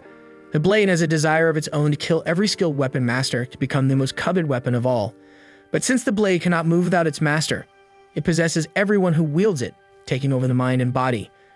Andrea was given her first assignment to master the blade and seal it in Pandora's box, and she gladly accepted. Thomas went to the mountains, where she met the wife of the blade's last slave. The girl begged the huntress in tears to keep her husband alive. Gathering her best weapons, Ablan hunted. It wasn't hard to find the blade's lair. Everything around was strewn with weapons of all sorts. The body possessed by the blade appeared behind the girl's back, and through it the artifact began to speak to Thomas, confessing to her that it was her they had long been waiting for in their collection. A fight ensues between the captured body and Andrea. The girl notes that her opponent is very strong, and she can't fight him despite her strong weapons. Flashes of battle can be seen even from afar, and everyone hopes that Thomas will finally be able to seize the blade. Scars began to appear on the girl's body, and she began to slow down. But she managed to gather her remaining strength and attack, taking the full form of a Muramasa and using a water spear. By depriving the slave of her arm, Thomas managed to free her from the eagle artifact. In order to seal the blade in the Pandora's box, Andrea has to make contact with him. She warns the military that if she fails and the blade possesses her, they must fire all the bullets into her head. Andrea struggles with the blade but still manages to shut it down. She walks away victorious, having a scar across her face as a memento. The friends discuss the way they can capture Kaguya, and all agree that they should look for him where there's increased Titan activity. All Kimyo are going to go in search of Kaguya because the nuclear story the villain is plotting could ruin the whole world. Meanwhile, in the city, a skyscraper in the center is surrounded by the military, sending the best recruits to the roof. One of the best Kimyo is already receiving medical attention at this time, having been seriously injured. Private Brandon Gale explains to the recruits that they have been drafted because experienced men are in short supply. It takes all their strength to fight a strong enemy. The recruits run out onto the roof, where they are greeted by two mighty titans, spreading their long tentacles. They throw the boys off the roof, laughing at the stupidity and weakness of the humans. Kimyo cannot understand why they have not yet been given the command to act, for Kaguya is gaining strength, and it is no longer possible to procrastinate. The friends leave the decision up to Che, and he orders them to move into town to destroy all those who pursue the Kimyo. Inspector Ian orders the recruits off the roof, but the private reports to him that there are no living soldiers left. The lads try to challenge the Titans to a fight, urging them to be men. But the monsters continue to laugh at the military and call them fools, angry that their strength is underestimated. Inspector Ian fires a missile and manages to hit one of the Titans. This makes the second monster very angry, causing it to launch an attack. Enraged, the commander charges at the Titan. The battle gets tougher and tougher. Soldiers keep falling to the ground, but the private comes to the aid of the commander. Escaping from the whips, he shoots at the monster. And at that moment, the commander makes a decisive shot and executes the Titan. The commander succeeds in his victory, but looking around, he realizes what the price is. The Trinidad Parliament building, Abel proposes to the assembly to repeal the ban on Kimyo, and a dispute ensues in the collective. Some oppose the return, while the rest believe that without Kimyo there is no chance of defeating the Titans. To keep the people safe, Abel suggests using the threat of the Titans to contain the Kimyo. One minister even voices the idea of gathering all the Kimyo in a stadium, which would serve as a safe zone and an isolator at the same time. Some think the Kimyo won't agree to this, but the Chancellor believes they have no other option, for the Titans keep killing the Kimyo, and the stadium will be the only place where they will feel safe. Abel insists that the majority vote for this option, promising that this way he can protect all residents. The vote begins. Training continues at the Hemlock's mansion. She announces to his friends that they have one last day to rest, and tomorrow they set out to find the Titans. The boy is pumping up his powers, and with a sideways vision, he sees Andrea, who tells her friend that the other guys have split up to finish the important stuff before the dangerous mission. The girl admits that she is worried about the danger that awaits them, and that tonight she might enter the state of Ilios. This was the day the guy's talent awakened, and he probably doesn't remember anything. But he should know that such talents have a mode that is designed to control the turning on and off of superpowers, and that she has yet to learn. The girl also tells her friend that the flames he used last time are nothing compared to what he can do. The girl helps her friend to enter into the state of Ilios so that he can fully experience his powers. She supports him in the moment of pain, and in front of Andrea, Chi's skin bursts. Looking at her friend, the girl recalls her master Thomas, whom she has become very much like. She begins to scream in pain, clutching his heart, but he admits it's because he misses his teacher so much and still blames himself for not being able to protect him. The guy is still not sure that he was worthy of getting the talent of old Thomas. Andrea heads over to the guy to calm him down, ignoring the fire. She snuggles up to the guy and tells him that he reminds her of her teacher, only he gets to do so much more. She doesn't understand how her friend managed not to get burned, but she promises to tell him about it when they destroy the Titans. Each of Kimyo is setting himself up for a dangerous adventure at this point. At this time, Rokash and his Kimyo gather in the center of town, surrounding several monster Titans. The first Titans find themselves on the ground after Rokash strikes them. A real battle ensues, during which Rokash shouts that he would like to see the leader of the monsters. The forces keep changing. Many of the titans turn out to be stronger than the Kimyo, and their blows shatter concrete walls, scattering their opponents. Rokash laughs at the monsters, calling them weak, and the leader of the titans orders his army to bring him the head of the brute. But he proves so dangerous that even the girl who didn't have time to escape is blown against the wall by Kimyo's hand. The breaking news reports that the Titan forces have launched a massive attack and civilians are ordered to evacuate immediately.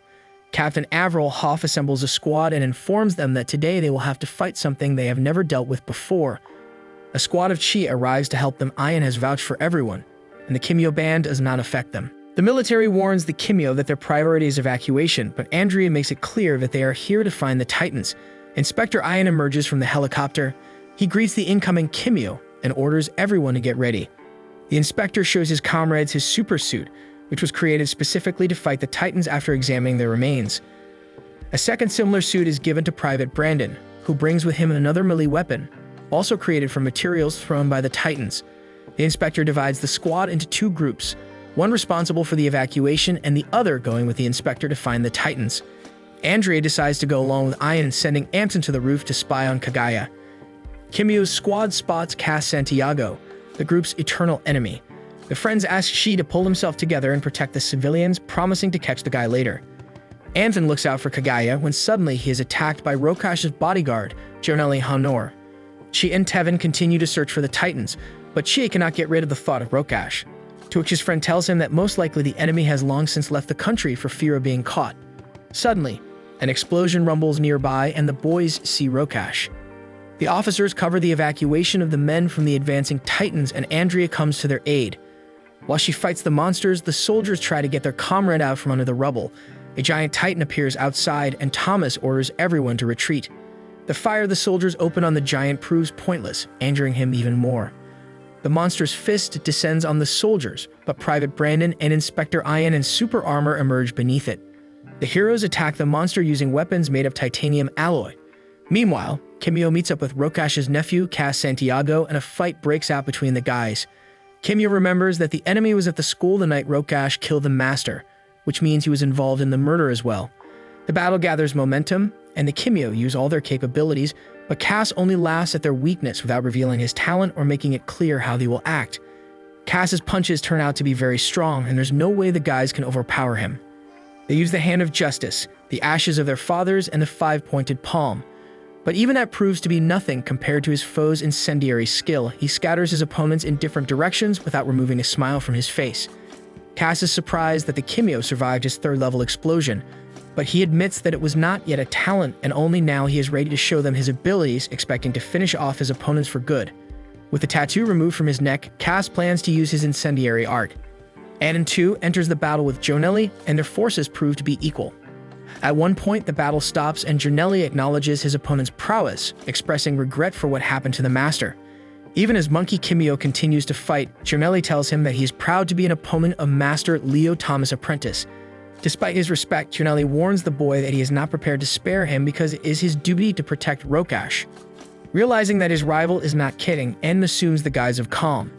Cass covers himself with explosive tattoos and challenges his friends to a fight, and they have no choice but to accept the challenge.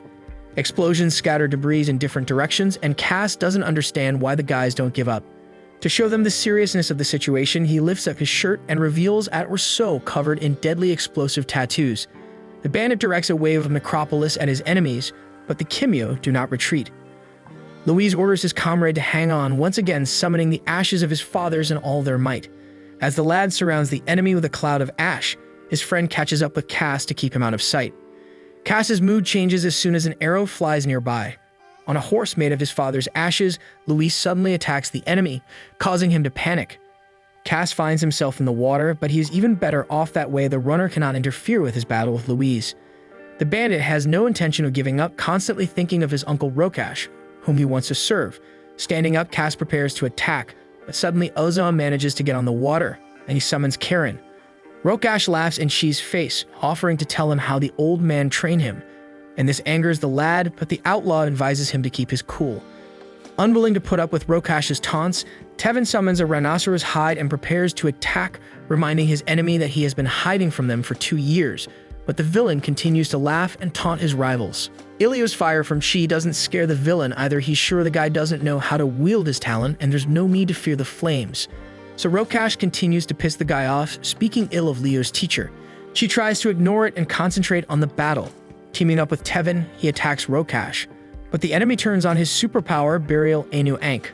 Rokash strikes the rhino with blow after blow, but Tevin manages to hold out. She comes to his aid, knocking the enemy down with the pulse of fire. The year 2029. 2 divine-level Kimyo, Chi and Rokash. Me on the battlefield, but for now we return to the present day. Rokash continues to fight Chi and Tevin, but his strength against the too strong Kimyo is not diminished. He also mocks Chi and tells him that the talent given by the master flows through weak veins, which is why he fails to keep Ilios fit. The villain stabs the guy, but Tevin helps his friend fight back and ignite the flame. The Wheel of Fire gathers momentum, but Rokash only smiles at it. Cass's serpent rises higher and higher, and the boys realize that it can pass the frontier and destroy the city. In addition, the villain has collected all his tattoos, and they have entered the serpent, endowing it with the incredible power of 3 nukes, which will leave no trace of the city. The Mad Cass thinks no more of himself or his uncle. He wants only one thing: to be the best of the best, and he is willing to give his life for it. Louise asks his friend to hold out so he can use all the ash she has and bury the bomb in layers. Cass is confident that the guys won't make it, but still Uzzum manages to take on his opponent. Rokash confesses to Che that all these years he has been hiding his Anu Ankh power because it corrodes a man to the atom, and for not, he could go to jail. But now is the time to reveal the truth and use the ability against his enemies. Azum breaks one of Cass's arms, but he raises the other to the sky, and it's about to activate the serpent to end it all. Luis fails to disarm the bomb, so he transforms his dragon into a creature with hundreds of arms to hub the core and keep the explosion from destroying everything. Rokash notices the fireball and his fight stops. He sees his nephew separate from the flare and lands somewhere in the city.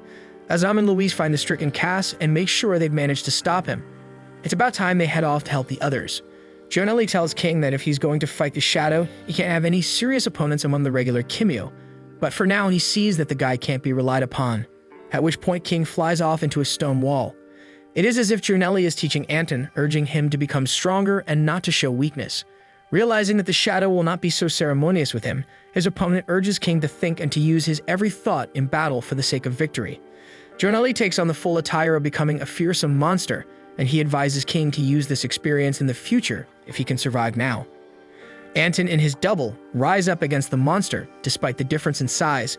Meanwhile, Andrea continues to fight the Titans. Not much, counting on the forces of the military, who are amazed by the girl's power and her joy in killing. Thomas informs the inspector that the way is open, and they can check out the next area, but Cass's fireball descends over the company. Jonelli demands that Anton prove what he is worth by protecting the world.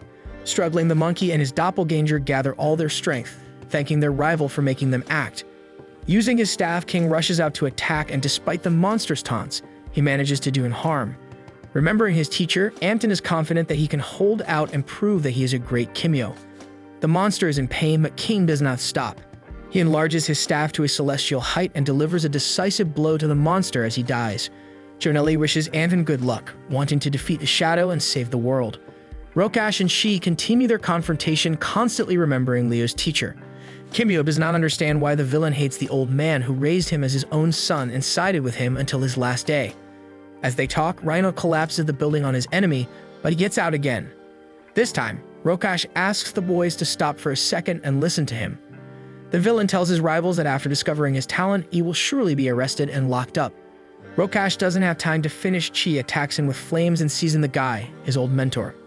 The villain offers the boy a choice to destroy him, thus breaking Leo's rule, or to have him imprisoned forever. Though whatever the boy decides, Rokash promises to destroy him if he still has that opportunity. Rhinoceros reconstructs himself into lion's skin, deciding that the master would not mind killing. Now, as he does so, he steps on Rokash. But to their surprise, the villain is pleased by this. He stops laughing at the boys and asks them not to disappoint him. Rokash, assuming his bestial form, lunges at Tevin, and the lad is badly hurt by his rival. On attack, the villain tells the lion that Leo forgot to warn them about the speed with which his strength had grown, which is why there was a rift between them. Rokash had always felt that his teacher had underestimated him. Rokash's pride score grew especially strong. It reached its maximum value. The fiery Che joins the battle, but Rokash defeats him too, saying that he was able to defeat Thomas himself to prove his point to the old man. Torturing Chi, Rokash tells him that he must cast aside all compassion or else the magical power will make him only a target.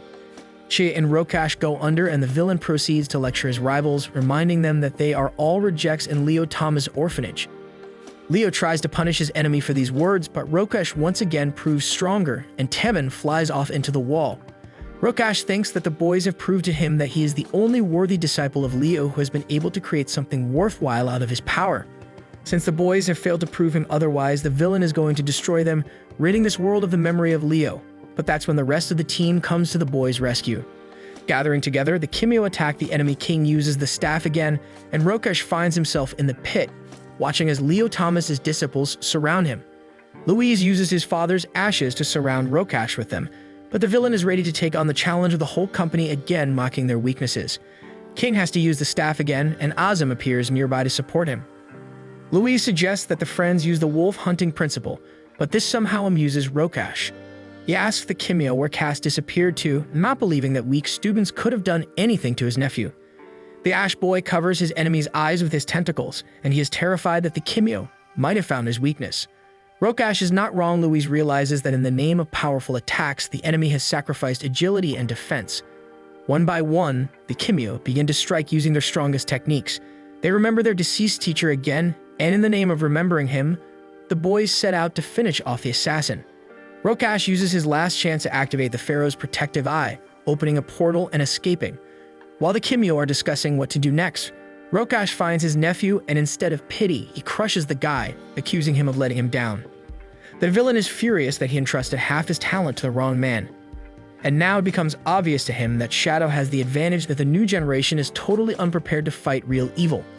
The boys figure out where to look for Rokash, but they don't have time to catch up with him after taking what little power they have left from their wounded nephew.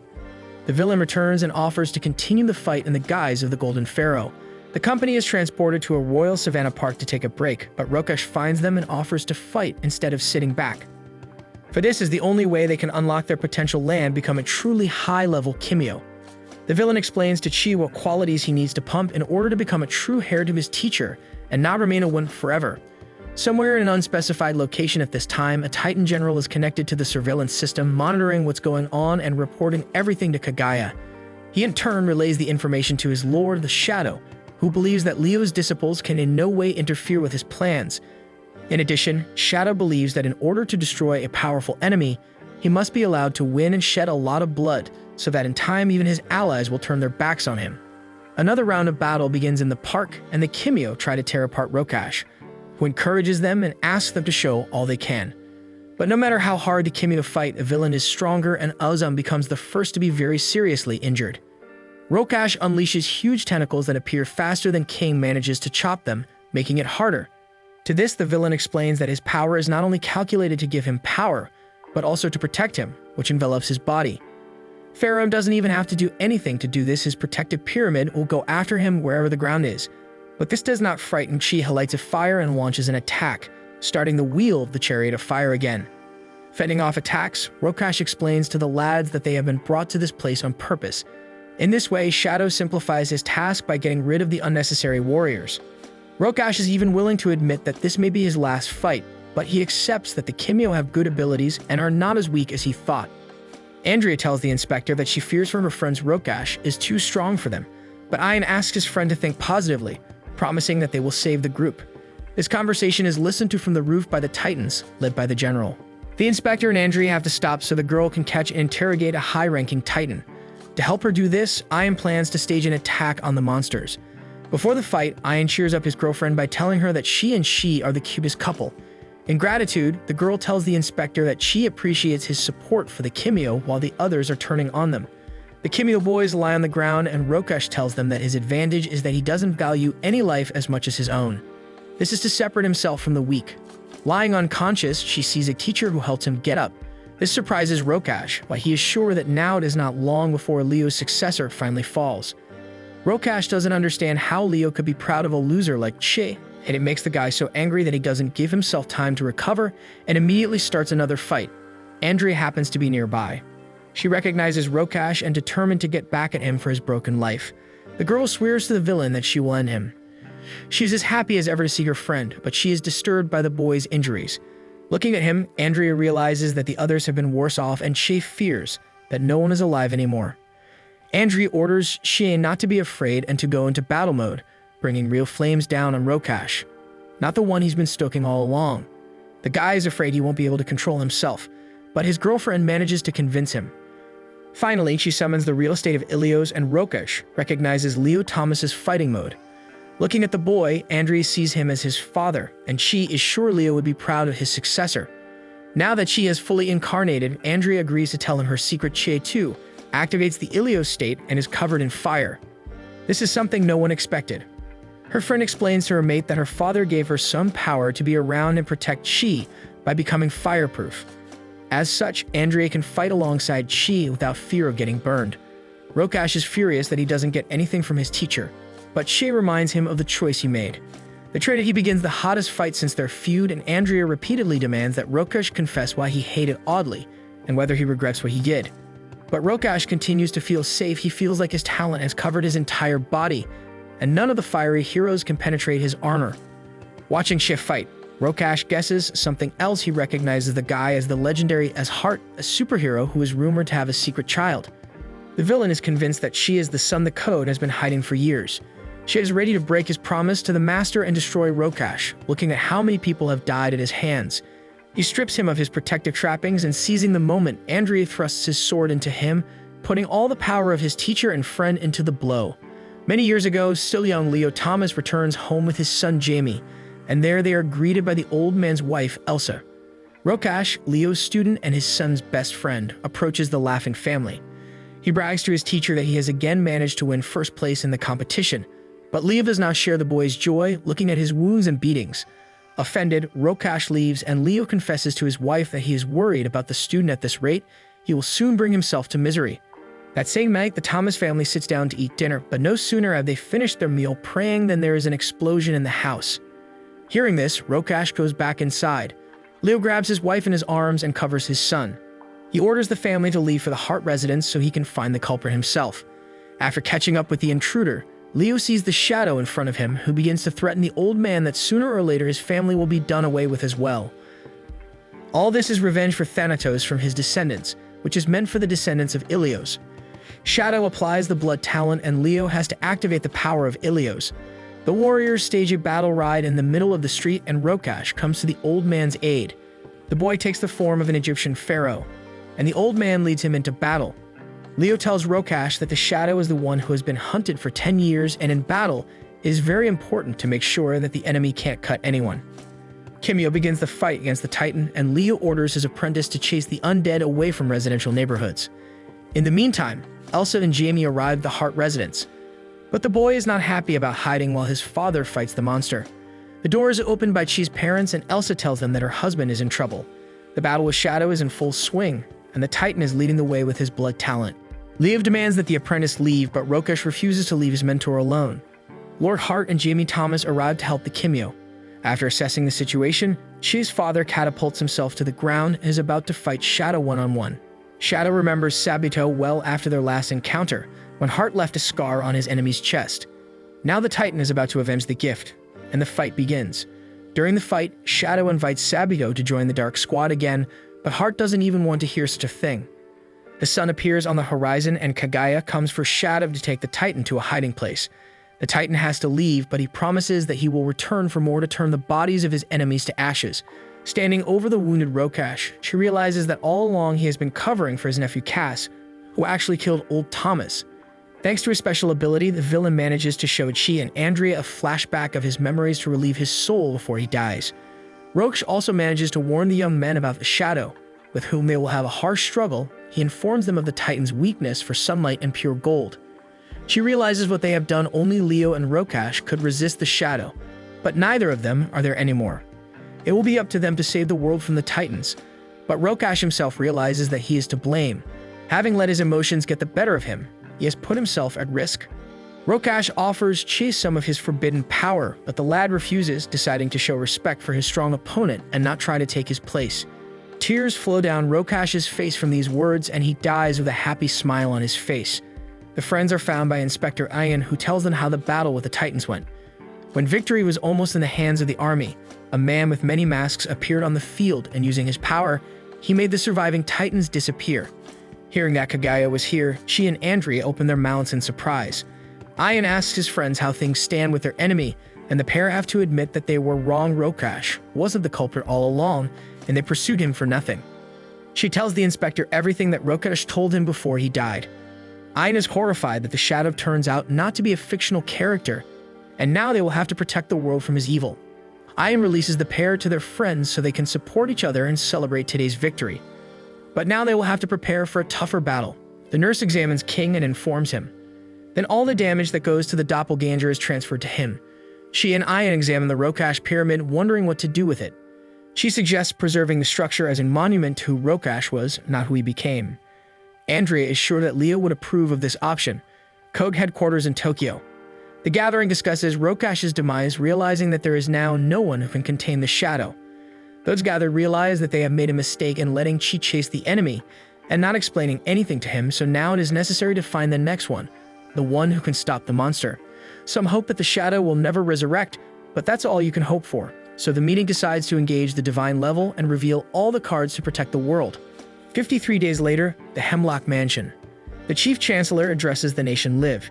He expresses sorrow for all those who died in the battle against the Titans, acknowledges the contribution of the police department, and even speaks of gratitude to the Kimyo, without whom victory would not have been possible.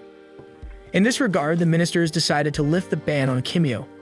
The Chancellor also mentions the upcoming battle, in which everyone must act together. Humans and Kimyo can only defeat the Shadow together. Shadow releases his prisoners, whom he has kept safe from Rokash all these years. The strongest Titans get to go out and quench their bloodlust. Now Kane's heirs can take back the world by destroying all who stand in their way. The beginning of the destruction of humanity has begun. East Germany, 1437. In a dark room, a nurse is delivering Sir Wagner's wife. In her many years of service, the doctor has never seen a woman in such pain, and everyone is sure that this is a sign that she will give birth to a king, an experienced warrior. Wagner watches his wife's agony with horror, but he tries to support her, rejoicing that he will soon be a father. A few more minutes of torment and the couple's son is born, but it's clear from the nurse's face that something is wrong with him. When Wagner looks at his son, he sees that he is special. The infant happens to have glowing blue eyes and pointy ears. 5 years later, the special boy never ceased to amaze. For example, his love for snakes always scared the hell out of his mother. The woman always tried to share her son's hobbies, so he did not feel lonely, especially since she was not his mother. Kane's parents abandoned him after his birth because of his peculiarities, and a nurse took him in, raising him as her own son. Later that night, Riker Wagner came to Lady Mueller's house. After recounting how the council meeting had gone, he cautiously asked the woman for the boy, but she confidently replied that the child had behaved quietly and calmly. Riker reminded Mueller that she had to make sure that Kane did not leave the grounds all these years. The master had been careful to make sure that no one knew of his shame, and that no one wanted to get rid of the damn boy. Looking at Kane asleep, Riker thinks wistfully of the fact that much more blood will be spilled because of him. All this time, Kane has been told that his mother was sick after he was born, and that is why he must grow up separately. Riker accused his wife of lying with the devil, and the woman had not left her room in years. To please the boy, Mrs. Mueller decides to break the rules and take Kane with her to the market in secret, putting a hood on him. She is happy for the boy to see how ordinary people live and listen to the noise of the city crowd. At the market, the woman recognizes an old acquaintance, Axel. Forgetting about the boy, Mueller becomes engrossed in conversation with her buddy and his muscle, so she doesn't notice Kane leave. At this time, the boy steals an apple from the counter, and enjoying the taste, he removes his hood. The thief's strange appearance is noticed by the salesman, who decides that he is the devil. Riker returns home because of the spoiled weather and is greeted by his wife, who has not been in the living room in a long time. She informs her husband that Mrs. Mueller and the boy are nowhere to be found. At this time, Kane and his adoptive mother are seized by the city guards, and the woman reveals her true face. Her hair is on fire, and sparks are flying from her eyes.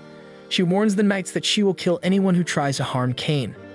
The townspeople panic and accuse the woman of being a witch. In front of Kane and Axel, the woman is stripped of her head, but in her last seconds of life, she pleads with the boy not to become as evil as these people and not to hate them. Kane's pain is so intense that he scatters all of his enemies in one fell swoop and blows the town away. Riker takes Emma away, afraid that if the boy is found, they may be killed. But after seeing the wreckage of the city, he realizes it is too late. Emma notices Kane and falls to her knees in front of him. While she distracts her son, Wrecker tries to finish him off, but the boy notices with his back and punishes his parents for their betrayal. An army of strangers appears in the city. They kneel before Cain and call him Lord, promising to give him the whole world. The boy does not understand why the strangers are helping him, but for the first time he feels needed. 40 years pass. Cain finds himself on a throne somewhere in northern Germany and is reported that his army has captured another city. The guy is proud to say that this is only the beginning of the cleansing of the land. Years later, somewhere in the desert, young Leo takes part in wars, excelling among humans and other Kimyo. He is proficient with the sword of Ilios, believing that here now is his new family. The lad prepares for an epic exit, but the master disrupts his plans again, reminding the lad that war is not a game. Despite all the difficulties and arguments, Leo felt at home, saving towns and villages with his friends under the command of Major Altham. It was there that the boy learned to cherish and love those he was sent by fate. One day, while passing through Cain's controlled territory, the Major's group became surrounded. The Major, thinking over the situation, gave the order to take up positions at a convenient location, and the squad begins a firefight with the enemy. Faraday, one of the officers, covered the Major and Leo with his body, and the Major managed to get the guy to safety, while Jensen also gave his life to save Leo. After handing Leo over to Chloe, the Major returns to the battlefield to attack the enemy in return. But at this point, the girl is destroyed and Leo is left alone. After counting all those taken from him by his enemies, the boy goes back and launches his Ilios talent. Leo is transformed from a small teenager into a huge fiery Kimyo, ready to avenge his fallen friends. The boy manages to save the Major, and he sees behind his back the receiver of one of the great four brothers, Ilios. Up in the sky, Leo lights the sun, and thousands of Cain's warriors begin to burn before they can hide. The boy announces to them that he will kill as many of Thaneto's heirs as it takes to stop the evil. Present day, Andrea watches the clock hand move. Finally, her computer rings and she turns on the video link and greets the important interlocutor, the chairman of the code. The chairman reminds the girl that they brought her back to town to keep an eye on Shay. But now she has another assignment. She must prepare Chi to become a priority, the one who can keep the shadow down just as Leo Thomas wanted. 6 months have passed since Rokash's death. Andrea tries to dissuade her friends from the dubious event, but they only joke about the fact that her friend doesn't believe in them. Finally, the company begins training using their talents, and from the podium, they are supported by Chev's little sister. But she's not rooting for her brother, but for her stronger friend. Tevin uses a rhinoceros skin, but Andrea already knows this move, followed by Chi's attack, so she easily fends off the attack. The friends continue to fight, but the girl is confident that her pals have no chance against her experience and strength. This one, she turns out to be right. Chi and Tevin fall to the ground without end, unable to withstand her blows. Finally, she launches Ilios' chariot wheel, and Andrea has to waste her reflection meter, which the guy considers his victory. Tevin also surprises his friend. He used a hide that he avoided before because it burns Kimyo blood while being the most powerful hide. But the moment the hide appears, something goes wrong, and Andrea uses it against the guy, striking him. Finally, the training ends and the Kimyo fall to the ground, exhausted but in great spirits. On the podium, they spot Inspector Ian, who has come to visit old friends. The inspector confesses that he has come for a reason, but to discuss something important. For example, with the fact that soon the Kimyo will meet the divine level, the 10 strongest Kimyo in the world. The reference is to the year 2027, Kimyo Containment Garrison. The military gets approval to arrest some Kimyo, but other mutants come to their aid, one of whom is Ronin. The military is happy to see the famous mutant, and they are confident that they will be able to catch him using the new ban on Kimyo. But Ronin disagrees, in creating a fireball in his hand. He sets fire to everything and everyone around him. After dispersing the cops, Ronin frees the captive young Kimyo, who have collars around their necks that block their abilities and kill the prisoner if he even tries to use his talent. It is not easy to remove it. Either if he attempts to do so, he will be electrocuted and kill the intruder. Listening to this narrative, Ronin pulls off the collars with one hand without sustaining any damage. He lets the prisoners go, but one of the girls asks Ronin to take her with him. She tells him that already being an orphan has made her quite lonely after learning that she is a Kimyo. Running his iron hand over the girl's face, Ronin takes her with him. Inspector Ian gives the friends their new Kimyo licenses, by which they can officially work in the city police. According to the cop, thanks to the merits of his friends, their licenses exceed even his level. Jonah and his assistant, who has taken over all the boring paperwork, arrives at the camp with the inspector. Azam comes into the room from the shower, and Jonah can't take her eyes off him. The inspector talks about how the last few months have been stressful. Dealing with the Battle of the Titans has been taking up all his time. The cops have been searching for the Shadow's lair for a long time, but they've never succeeded. Ian gives Jonah the floor, and she shows the company a picture of the island where the Kimyo outlaw prison is located. There has recently been a mass escape there, and the inspector is convinced to look for the Titans there. Kimyo don't understand how this could have happened. The authorities haven't reported the escape for a long time, and the prison moves under the influence of Okeano's air talent. Besides, only one person could have broken in, which was capable of getting hundreds out of there. Everyone unanimously understands that it is Kagaya. Now, reports of the emergence of the Titans appear from every country. This is why the authorities have decided to call on the Divine Ten for help. Ian warns the company that they must be treated with great respect. They are capable of changing the shape of continents and pulling other tricks that can do as much damage as the Titans. At this time, the lords are stationed on their continents, needing no one's help. Each of them has a special life, and all of them are different. But it is up to these lords of the divine level to help the Kimyo in saving the world. Andrea suddenly remembers her uncle, who hasn't shown up for years, serving in a very remote place where all Kimyo records are kept, the lunar base. It is he who is the strongest lord of the divine level and who is also Leo Thomas's sibling. Somewhere in the Bermuda Triangle, the chief chancellor is on his way, accompanied by Inspector Ian to the island of Patmos. The cop doesn't remember the place fondly, but he does his duty with dignity. As he talks to the chancellor, Ian hears words of disdain for the Kimyo, but Legasov doesn't even deny that he dislikes mutants and likes the idea that humans are still superior. The prison is guarded by hundreds of soldiers created in the lab from the DNA of humans at the peak of their physical and mental capabilities, making them a perfect force. Legasov informs Inspector Ian that he is one of these people. The ministers open the meeting and greet the mercenaries, surprised to see that some of them wear animal masks instead of traditional helmets. For example, the chief overseer, Sir Horseman, is no different from a two-legged horse. Led by his horse, the wardens lead the ministers to a conference, and on the way, Legasov notices a horseman who is responsible for the constant movement of the island. After the escape, the haired Okeanos does not leave his post for a moment, believing himself to be responsible for what happened. The ministers are led to the Patmos observation room, which impresses the guests with its scale. The ministers do not understand how, with such quality security, the prisoners managed to escape. The horseman explains that an unprecedented force wiped out all the warders at the point, even though it was a single individual against 50 mercenaries. After looking around, the Minister of Finance agrees to allocate funds for reconstruction. But she asks for a detailed explanation, and Horseman reveals that the intruder was a high-level Kimyo who easily passed through walls and managed to evacuate 8,000 prisoners in a few hours. But the scariest thing about his intrusion was that he was able to infiltrate the I-Chamber, which holds god-level Kimyo suicide bombers. The finance minister is horrified to realize that the prison authorities have been hiding the fact that there are scary Kimyo walking the streets of the city for a year. The inspector asks to see the camera footage, and the video shows everyone seeing Kagaya. 2 years before that, somewhere north of the Atlantic Ocean, Shadow's gang is gathering equipment to prepare an escape. Shadow sets up Kagaya to make sure everything goes perfectly, and he must deliver the strongest Kimyo to his master.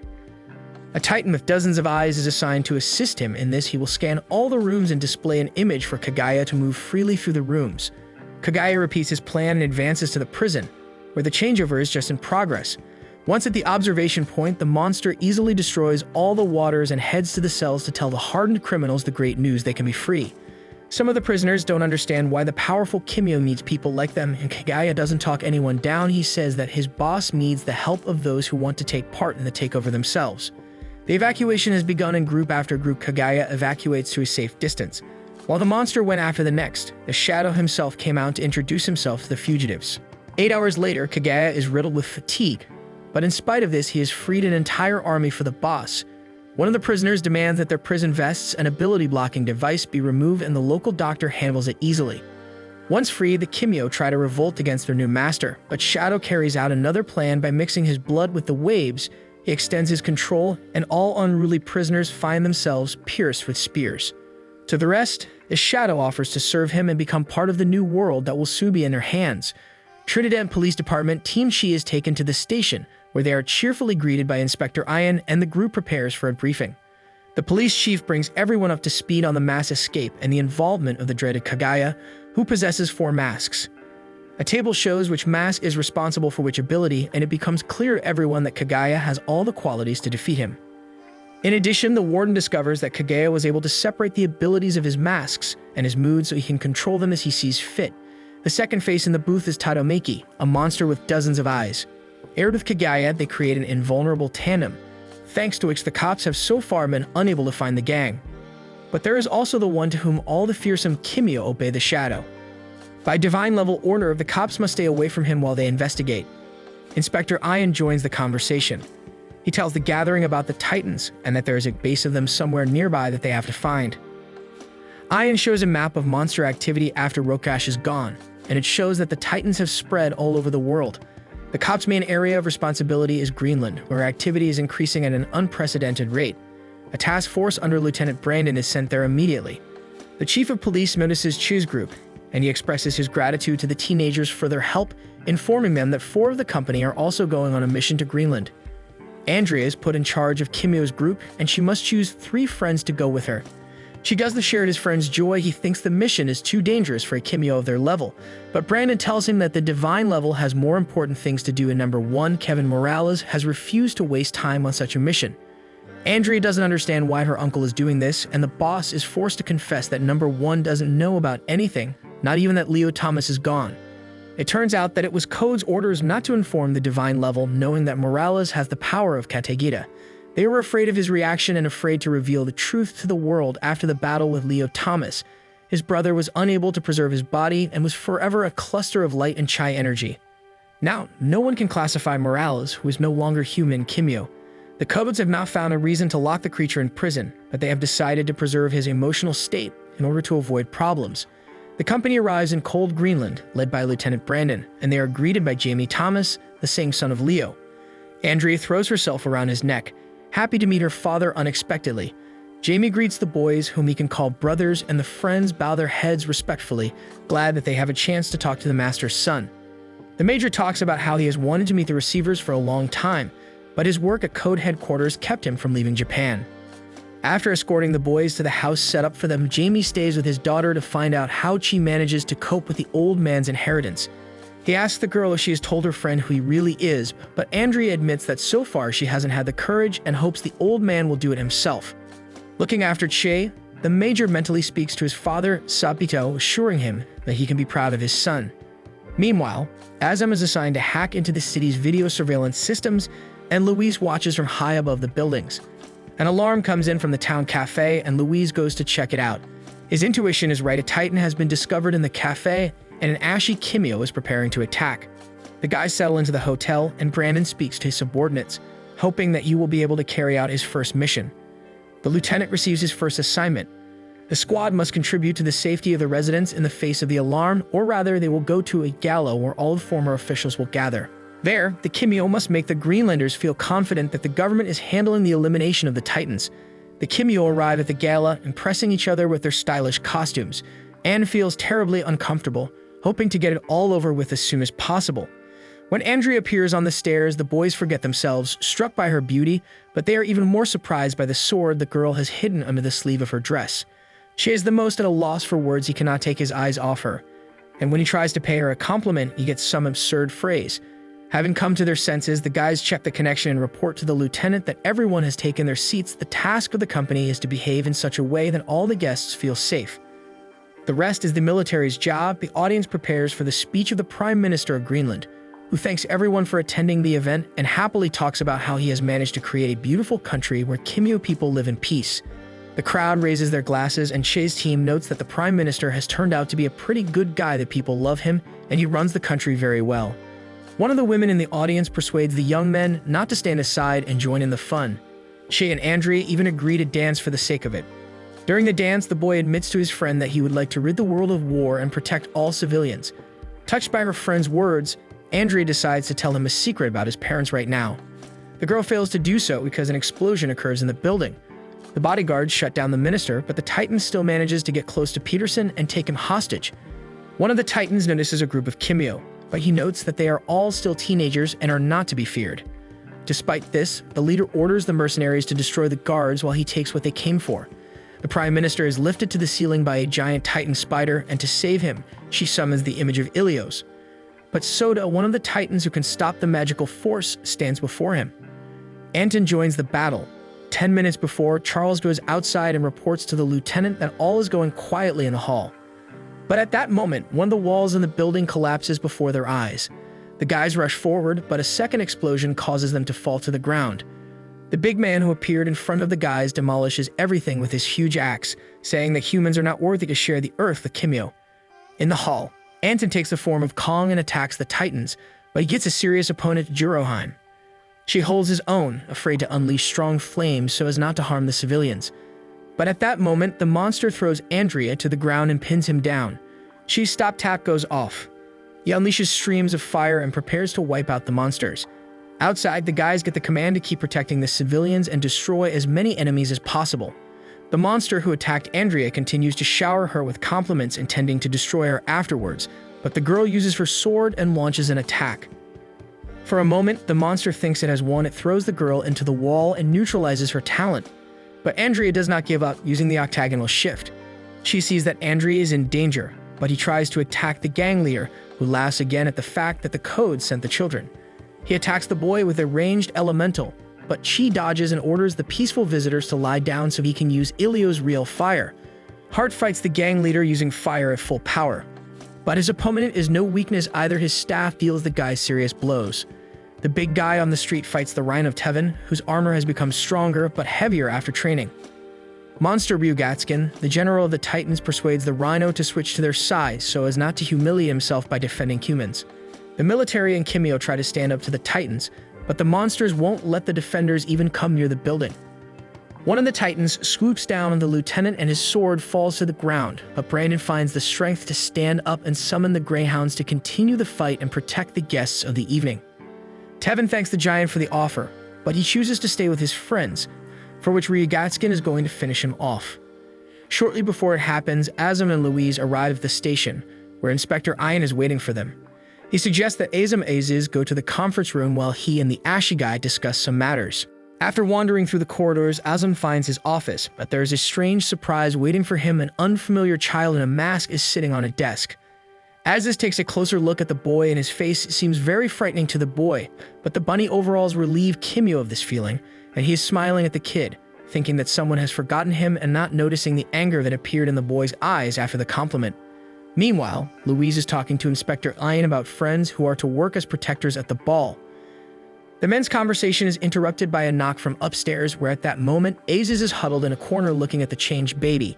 The inspector kicks in the door, and upon seeing what's going on, he coaxes the gentleman to stop.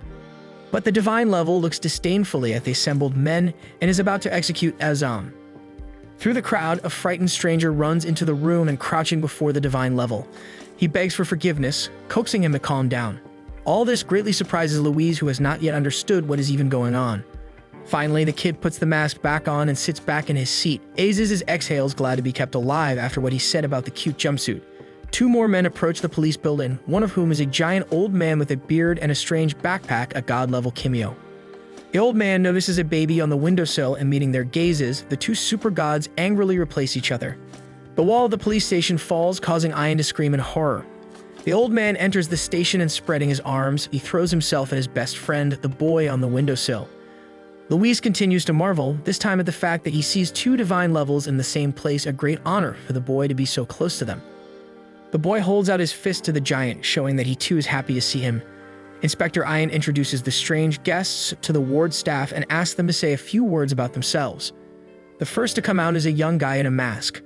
He politely thanks the police officers for their work and promises that they will do anything to help them in the fight against the Titans. The guy calls himself the right hand of the fifth divine level, the old giant Minamoto now. After the guy, Livy gave it the right hand of the little guy, the fourth divine level, Lord Abijah enters the scene.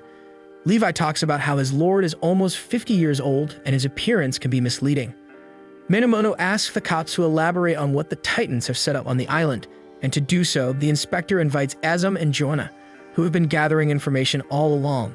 Azam talks about how he was able to find out where the monster's activity began. In his opinion, the first cases were recorded very close by. In addition, over the past 2 years, the number of people abducted has increased by 200%, and it all began at the same time as the escape from the island. The inspector specifies that most of the kidnappings were among the Kimyo, and he has a question about where the Titans got their second talent, to which Lord Abijah replies that talent theft has long existed among the followers of Cain.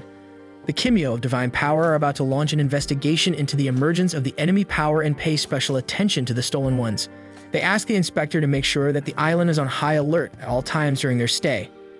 In the Shadow's lair, Kagaya enters the cell with the prisoners and beckons an old man to find out what his talent is. Finding out that the old man has the power to change amphibians, Kagaya sends him to the doctor, who transfuses the talents into other titans, making them more powerful to serve the Shadow's army. Shadow also participates in the transfusion. He shares his blood with the slaves, making them invulnerable and increasing their strength. His blood expands the boundaries of Chi energy, making it so that a titan can take an infinite number of talents.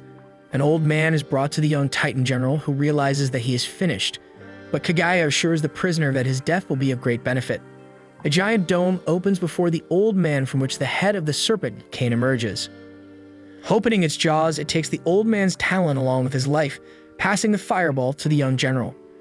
All the while, the battle between the Kimyo and the Titans continues in the festive hall. The monster chief fights does not lose his strength and constantly calls the boy a weakling who is incapable of anything. He admits that he is not happy to kill a weak opponent, but he will not leave his enemy alive. Starting the downfall of the Great Code organization, she continues to fight, assuring his opponent that the Kimyo will never take his side. But the Titan laughingly tells him that this has already happened. The most valuable characters have long since joined the Shadow.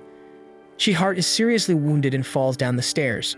This is noticed by the monster, who fights with Andrea, and he promises the girl to go after her friend.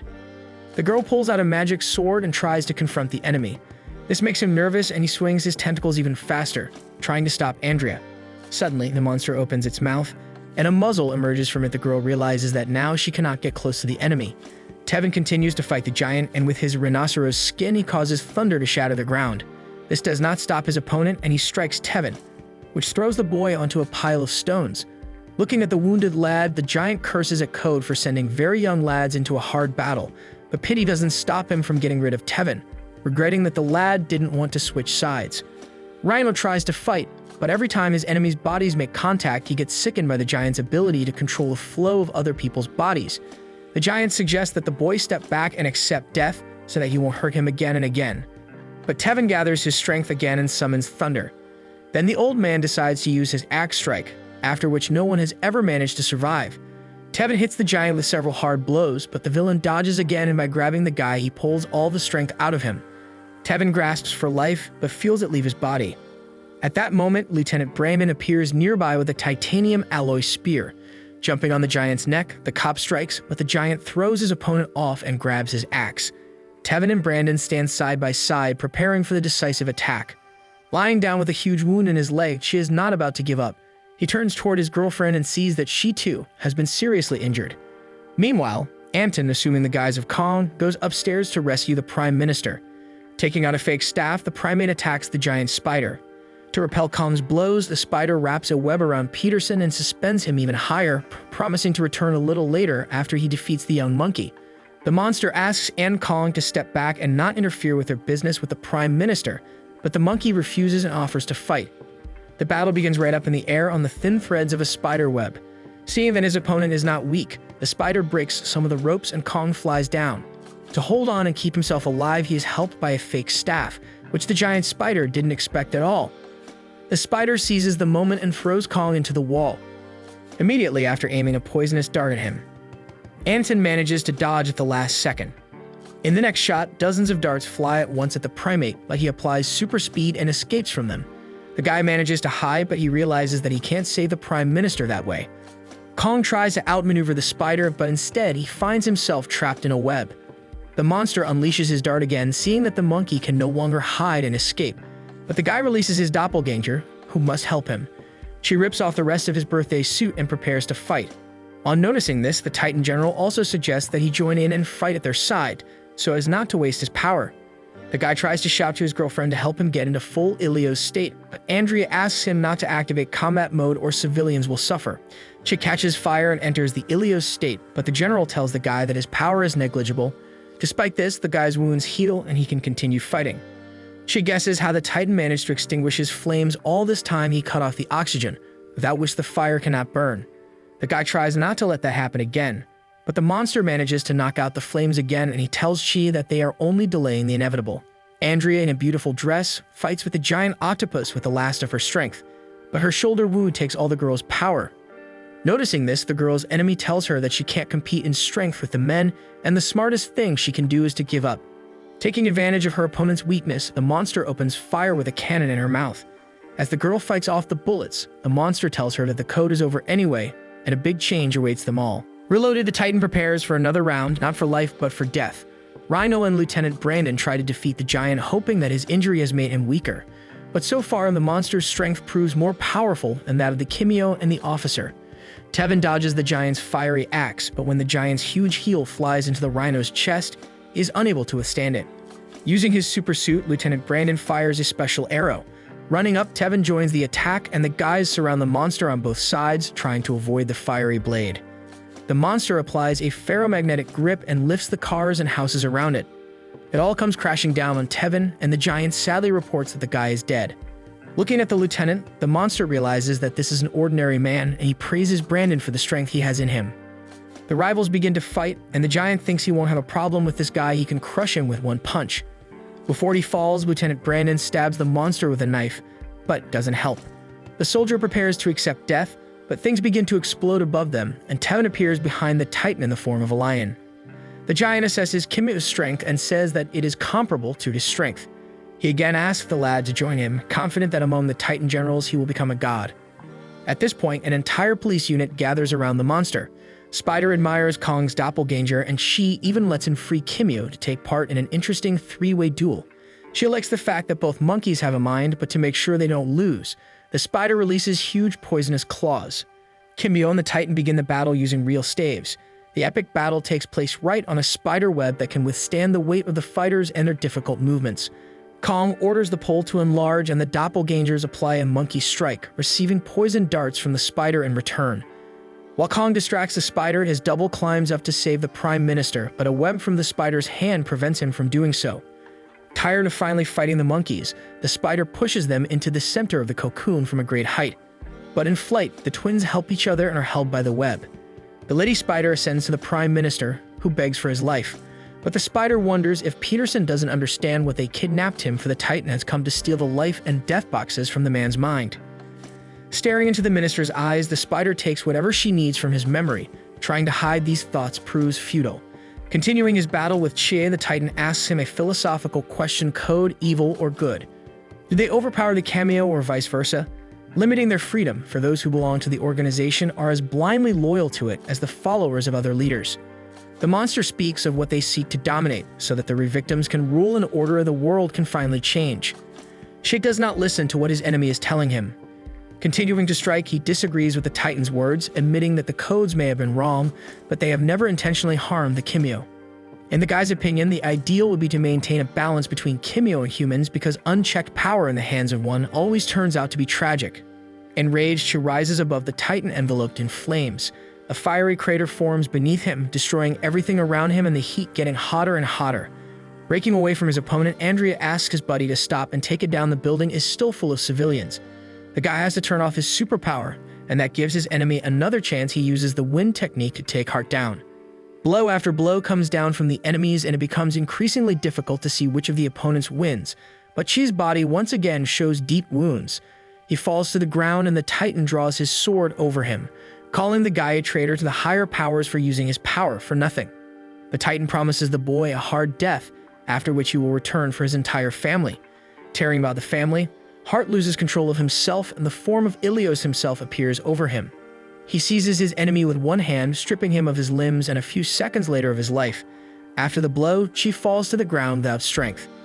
Andrea wants to rush to the guide, but Chi has to delay to finish off her opponent with tentacles. The girl turns on Ilios too, and raging the monster with this, she rushes into attack. The burnt Titan tries to resist, but the girl's smile makes him realize that she wins. The monster opens fire once more, but this time it fails to even wound Andrea. Andrea rushes from side to side and strikes the monster in different places. Realizing that the cuts have no effect on her opponent, the girl hugs his tentacles and turns on Ilios to incinerate her foe. The Titan manages to throw his opponent to the ground so that she spews blood, but Andrea manages to activate Ilios and her wounds instantly heal. Andrea raises a wave of Ilios' rebellion and manages to burn him badly and distract him. Thanks to this, the girl makes one last attack and plunges her sword into her enemy's torso, but being too close to him, she misses the bullets.